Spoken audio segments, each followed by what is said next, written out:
Olá, tudo bem? Sou Silvio Andrade, Engenheiro Civil DSA Soluções de Engenharia. Estou aqui para mais uma curiosidade de engenharia. Neste vídeo, eu vou falar sobre as duas grandes reformas do Cristo Redentor. Mas antes de passar para a nossa vinheta, eu gostaria de dizer que quando eu me formei e durante muito tempo, o meu maior receio era comandar a execução de uma estrutura de concreto armado, comandar a concretagem. Só que o meu receio foi rapidamente dissipado porque eu percebi que quem comandava a execução da concretagem eram os mestres. Mas isso me deixou aliviado por um lado e começou a me gerar um certo conflito. Por quê? Porque eu percebia que nós engenheiros é que deveríamos tomar as atitudes, nós é que deveríamos comandar a execução da estrutura de concreto armado. Com isso, ao longo da minha vida profissional, comecei a observar diversas obras que eu fui no Brasil e percebi que eu não estava sozinho. Muitos, a grande maioria dos engenheiros também sentiu o mesmo que eu, o receio de comandar a execução de uma estrutura de concreto armado e sempre delegava para os mestres e encarregados. Então veja, eu comecei a procurar respostas e ao longo da minha vida profissional, paulatinamente eu fui encontrando de cada etapa da execução da estrutura de concreto armado. Com isso, peguei todo este conhecimento e coloquei de forma prática e didática no meu curso de engenharia.com, que é inteiramente online. Na descrição do vídeo tem o link do curso. Não espere durante tanto tempo como eu esperei, para que você possa ter a segurança de comandar todas as etapas da execução da estrutura de concreto armado, eliminando diversos vícios construtivos e, consequentemente, tendo muito menos patologias e menos gastos com retorno. Ok? Agora, vamos à nossa vida.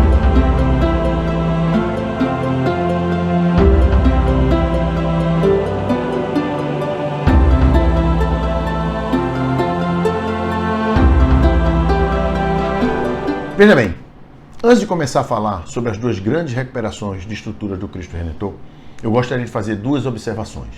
A primeira é um agradecimento especial ao Dr. Godart Cepeda.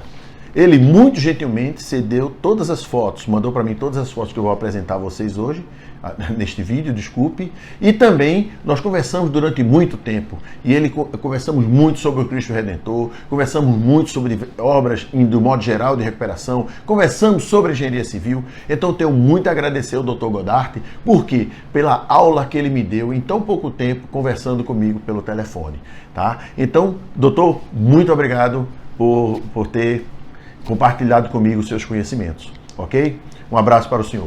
Veja bem, e a segunda observação, já com as fotos do Dr. Godart, foi exatamente as damas da sociedade cariocas, que elas o quê? Elas pegavam um tecido e saíam colando aquelas pastilhas de pedra-sabão com triangular de 3 centímetros de lado e 7 milímetros de espessura. Ou seja, elas faziam, no início do século passado, o que hoje em dia nós já temos vindo da própria fábrica de cerâmica, ou seja, as cerâmicas já vêm interligadas com espaçamentos necessários. Então elas facilitaram. No vídeo passado eu disse que elas colaram no Cristo. Não foi bem isso. Pelas informações que eu tinha da internet, parecia que era isso. Mas na realidade, elas colaram as pastilhas no pano e foram os próprios operários que colaram no Cristo Redentor.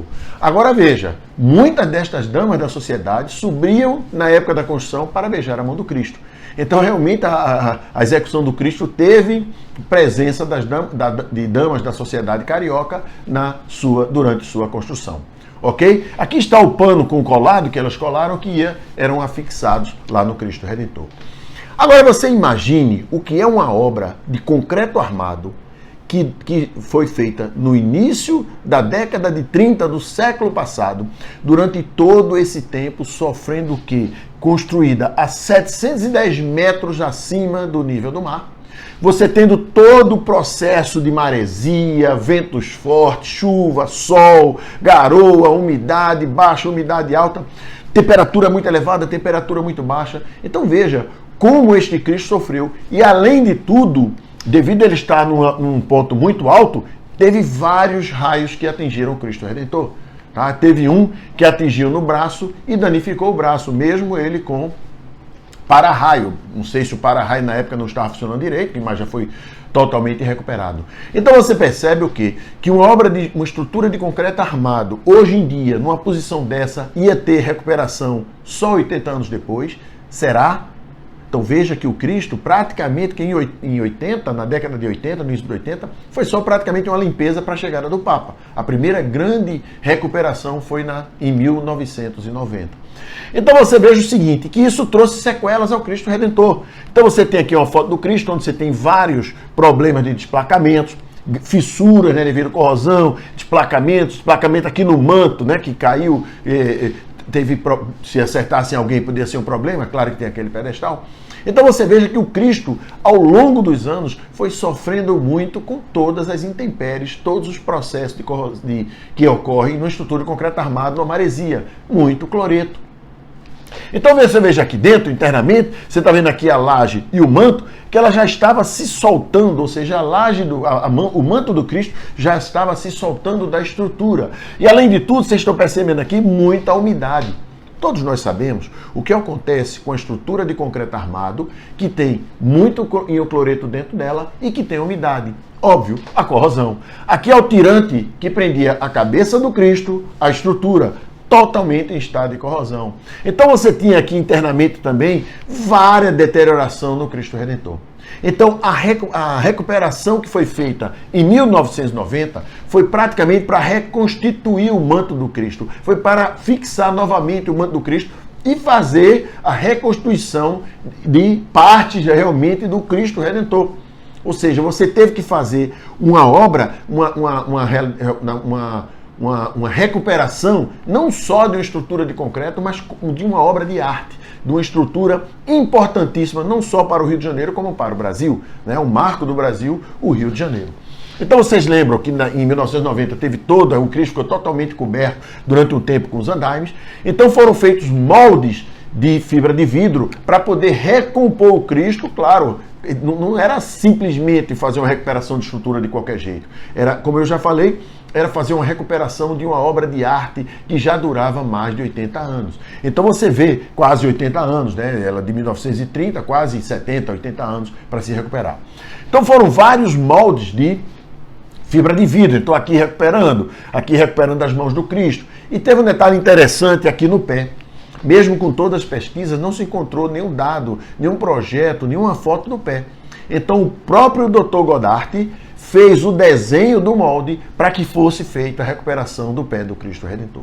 Tá? E depois de toda a recuperação, de toda a reconstituição, de fixação novamente do manto na estrutura, o que é que se fez? Uma limpeza com hidrojato, né, com areia, hidrojato de areia, para tentar uniformizar as cores das pedras, da pedra-sabão antiga com a pedra-sabão nova, para ficar uma coisa uniforme. Claro que não ficou idêntica, mas à distância não se percebe essa diferença. Então ficou uma recuperação perfeita. Tá? Então essa primeira recuperação foi para realmente reconstituir o Cristo, o manto, a estrutura, para que ela não caísse. A realidade é essa. Tá? Claro que teve toda uma engenharia por trás dela. Agora, na de 2000, mais uma vez, o Cristo Redentor foi uma obra, como falei no vídeo passado, se você não assistiu o vídeo passado, dê uma olhada, sempre inovadora. Por quê? No ano de 2000 foi feita uma proteção catódica por corrente impressa. Veja que era uma coisa assim, alta, que não era, no ano 2000 praticamente não se utilizava proteção catódica na estrutura de concreto armado. Já existia em tubulações, que era corrente impressa, já existia em tubos de petróleo, mas em estrutura de concreto armado era muito difícil ter a proteção catódica, estava muito iniciando a proteção catódica.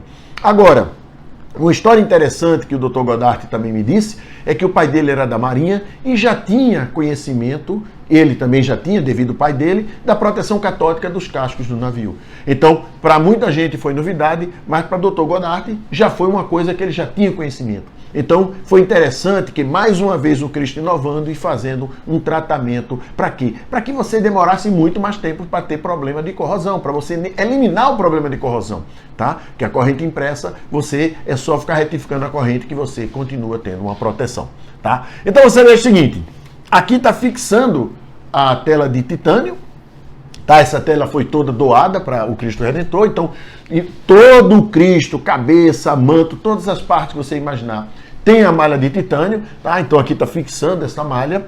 Depois, você passava uma fita também de titânio para poder fazer a distribuição da corrente E o Cristo tinha uma espessura de 6 a 8 centímetros e foi projetado uma argamassa de 3 centímetros para poder integrar, para poder você colocar a proteção catódica internamente nessa estrutura a ser protegida. Então você chegou aqui, você está vendo toda a tela, e aqui já a cabeça totalmente protegida e as ligações, para você faz a ligação, várias ligações, para você ligar no retificador de corrente que, desde essa época, está no restaurante do Cristo Redentor, sob responsabilidade do dono do restaurante. Então você veja que, na realidade, necessitaria de um pouco mais, porque não era apenas estar ligado, poderia existir um processo de retificação da corrente, a depender se precisar de mais ou menos corrente, a depender se está no inverno, no verão, das condições que está na estrutura. Mas mantendo ligado já é muito interessante. Então você veja que o Cristo, como eu já falei, sempre foi inovador. Então deve ter sido uma das primeiras obras de estruturas de concreto armado com a proteção catódica por corrente impressa aqui no Brasil. Então veja, quando eu for fazer por dentro da engenharia, eu vou falar sobre a proteção catódica por corrente impressa, que até hoje eu só falei para proteção catódica por corrente galvânica, ok? Agora, era isso que eu queria falar sobre as reformas do Cristo. A gente não está aqui para dissecar totalmente as reformas, só para mostrar essa inovação que o Cristo sempre teve para poder a gente entender a grandiosidade que é essa obra para o Brasil. Tá? E queria agradecer mais uma vez ao Dr. Godarte sobre a atenção que ele dispensou para mim, fico muito agradecido, e dizer a você que se você gostou do vídeo, por gentileza, curta, compartilhe. Se você não é cadastrado no canal, se cadastre. E veja bem, lembre-se, todos os dias de segunda a sexta-feira, às 15 horas de Brasília, um novo vídeo entra no canal. Então ative o sininho para você ser notificado desse vídeo. Se tiver alguma observação, alguma dúvida, alguma sugestão, manda um comentário no nosso canal, ok? Aguardo você no próximo Curiosidade Engenharia. Um abraço e até lá.